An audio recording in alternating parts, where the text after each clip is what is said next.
बात चाहता हूँ वो ये है कि इस जंग ने, 4 दिन की जंग ने सब कुछ पाकिस्तान में तो अब मुकम्मल सीज कर दिया। अब 8-10 साल तो कोई नहीं बोल सकेगा। जिस तरह से वो फील्ड मार्शल बन गए रातों रात फरमाइशी प्रोग्राम पे, और चाइना यही चाहता है कि उस खत्ते में यही सीज हो। अच्छा, फिर हम जैसे लोग भारत की हिमायत तो कर नहीं सकते, क्योंकि वहां मोदी गाउडी मीडिया के साथ आरएसएस, इंतहा पसंदी, मतलब पूरा खिता सीज हो चुका है।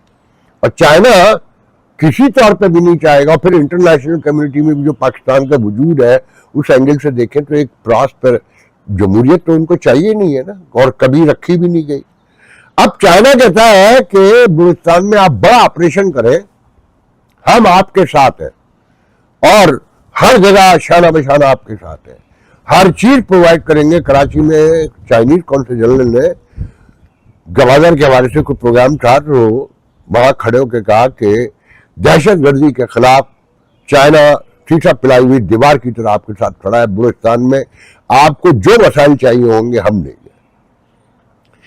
बेसिकली तो बीएलए के लिए प्रोग्राम ये ऐलान था, उनको मैसेज था। फिर बीएलए के सपोर्टर इंडिया है, तो इंडिया के लिए भी पैगाम था कि अब आपको हमसे ही मुकाबला करना है। गवादर में बज़ाहिर तो इंटरेस्ट आपको नजर आता है चाइना का, मगर मैं